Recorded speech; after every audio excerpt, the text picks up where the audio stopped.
Hello friends, welcome back to my YouTube channel Varsha nursing classes. आज हम community health nursing में अपना next topic contraindications मतलब vaccines में कौन सी ऐसी वैक्सीन्स हैं जिसके साथ हम किस कंडीशंस में, डिजीज़ कंडीशन में वो वैक्सीन्स नहीं दे सकते हैं, उनके बारे में आज डिटेल से पढ़ेंगे। ठीक है, एक अलग से टॉपिक है जिसमें कि हम बताएंगे कि भाई ये डिजीज़ कंडीशन है, इसमें ये वैक्सीन नहीं देनी है। ठीक है, तो आज हम पढ़ेंगे कम्युनिटी हेल्थ नर्सिंग में ही कॉन्ट्राइंडिकेशंस।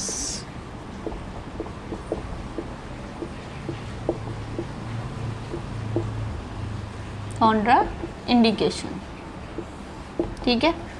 तो सबसे पहले है हमारा डायरिया। इन डायरिया, ठीक है, मतलब डायरिया की जो प्रॉब्लम है, डिजीज़ है, ठीक है, उसके साथ हमें कौन सी वैक्सीन नहीं देनी है या कौन सी वैक्सीन कॉन्ट्राइंडिकेटेड है। तो डायरिया के साथ हमें कोई भी वैक्सीन कॉन्ट्राइंडिकेटेड नहीं है। No any vaccine is contraindicated. Contraindicated short में CI, ठीक है। मतलब डायरिया अगर बच्चे को हो रहा है तो उस टाइम हमें कोई भी वैक्सीन उसको मना नहीं करनी है। मतलब हर वैक्सीन हम दे सकते हैं, लाइव, किल, टॉक्सोइड, कोई सी भी वैक्सीन हम उसको दे सकते हैं, कोई दिक्कत नहीं है। ठीक है, तो अब नेक्स्ट, फिर डायरिया में पता चल गया हमें। अब है नेक्स्ट फीवर। अगर बच्चे को फीवर है, मतलब बुखार है, तो उस कंडीशन में हम कौन सी वैक्सीन ना दें। तो फीवर में हम एक टाइफाइड ओरल है वैक्सीन है, उसको नहीं देते हैं बस। कौन सी? Typhoid oral vaccine is contraindicated. CI मतलब कॉन्ट्राइंडिकेटेड। फीवर में कौन सी वैक्सीन कॉन्ट्राइंडिकेटेड है? टाइफाइड ओरल, ठीक है। इस वैक्सीन को नहीं देंगे जब उस टाइम बच्चे को फीवर आ रहा होगा। नेक्स्ट है asymptomatic ads patient. Asymptomatic ads patient, ठीक है, मतलब एड्स तो है उस पेशेंट को, लेकिन हमें पता ही नहीं है क्योंकि उसमें सिम्टम्स नहीं आ रहे। एसिम्प्टोमेटिक है, मतलब उसमें कोई भी लक्षण नहीं है उस टाइम पे, तो उसको हमें नहीं पता चलेगी जब तक उसको सिम्टम्स नहीं आएंगे। तो हमें कैसे पता चलेगी कि भाई ये एड्स पेशेंट है? तो वही लिखा है कि एसिम्प्टोमेटिक एड्स।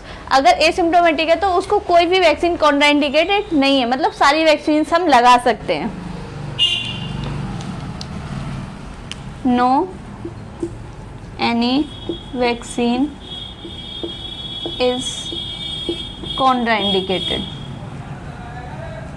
CI मतलब उस अगर एसिम्प्टोमेटिक एड्स पेशेंट है तो उसमें हर एक कोई वैक्सीन हम दे सकते हैं।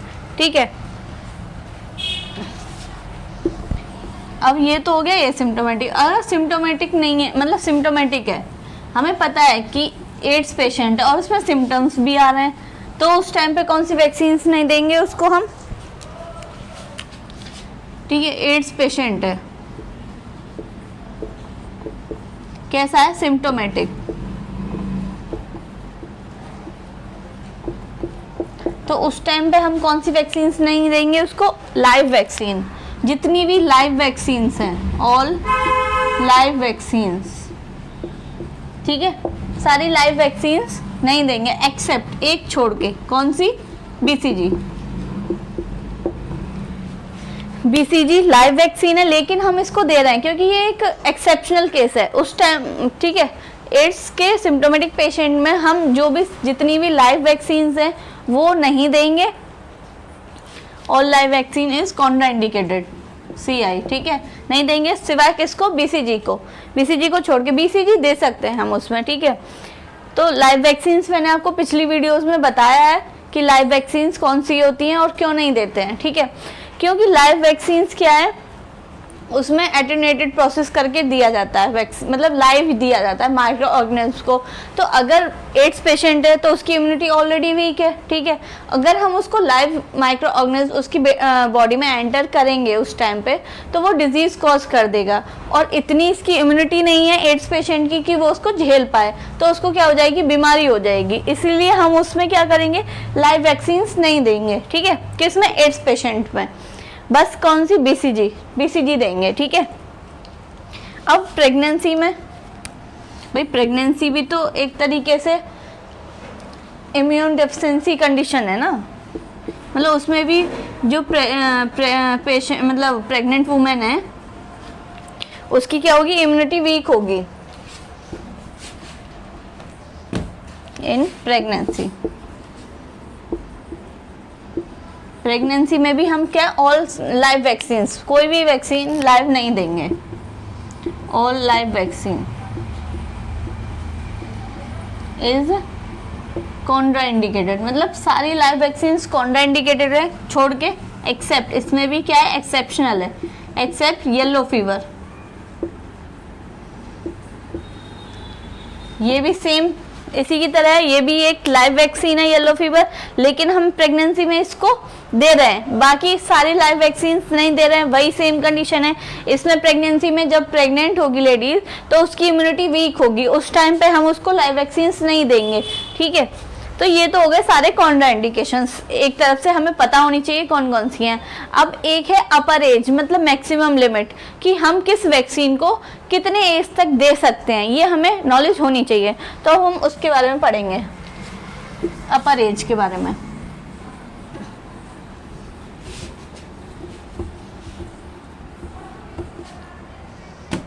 अपर एज को हम कैचअप भी बोलते हैं, ठीक है, अपर एज बोल लो या कैचअप बोल लो या मैक्सिमम एज बोल लो, ठीक है, मतलब कब तक कौन सी वैक्सीन कब तक हम दे सकते हैं, ठीक है। तो इसमें एक ट्रिक है हमारी, ट्रिक क्या है, RIP रिप बेटा, इससे हम लर्न करेंगे रिप बेटा, ठीक है। R for rota virus, I for IPV, ठीक है, P for PCV, P for pentavalent और B फॉर BCG, ठीक है। ये हो गया R for rotavirus, I for IPV, P for PCV, P for pentavalent और B फॉर BCG। ये 5 वैक्सीन हैं जिनको हम कब तक दे सकते हैं, 1 ईयर तक, अप टू 1 ईयर, मतलब 1 साल तक, ठीक है। इन 5 वैक्सीन को हम 1 साल तक दे सकते हैं। अगर कोई बच्चा रह जाता है, किसी को याद नहीं रहती है उसको वैक्सीन लगवाने की, तो हम ये सारी वैक्सीन 1 साल के अंदर अंदर उस बच्चे को लगवा सकते हैं, ठीक है। ये हो गई। अब नेक्स्ट है किन और भी वैक्सीन हैं जिनको कितने कितने ईयर्स के लिए लगवा सकते हैं। ये तो हो गया हमें याद करने का तरीका। अब कुछ वैक्सीन हैं ऐसी जो कि हमें थोड़ा सा याद करनी पड़ेंगी, जैसे कि मीजल्स। मीजल्स को हम कब तक दे सकते हैं, 5 साल तक, ठीक है, 5 ईयर। पोलियो, पोलियो को भी हम 5 साल तक दे सकते हैं,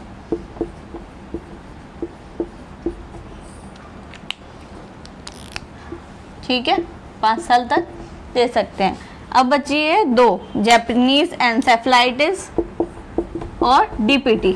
इनको कब कब दे सकते हैं, जापानीज एन्सेफेलाइटिस को तो हम 15 साल तक दे सकते हैं। कब तक, 15 साल तक। और DPT को हम 7 साल तक। ये कब तक दे सकते हैं, मीजल्स को 5 साल तक, पोलियो को भी 5 साल तक, जापानीज एन्सेफेलाइटिस को 15 साल तक दे सकते हैं और DPT को 7 साल तक दे सकते हैं, ठीक है। तो ये हमारी वैक्सीन से, इनके कैचअप प्लान्स हैं सारे के। उसकी ट्रिक मैंने आपको पीछे बता दी, RIP रिप बेटा। तो 5 वैक्सीन है हमारी और ये 4 वैक्सीन है। इनके कभी पूछ लेता है कि भाई ये वैक्सीन हम कितने ईयर तक दे सकते हैं। तो आज की वीडियो में इतना ही। अगर आपको मेरी वीडियो अच्छी लगी हो तो लाइक करें, सब्सक्राइब करें। Thank you.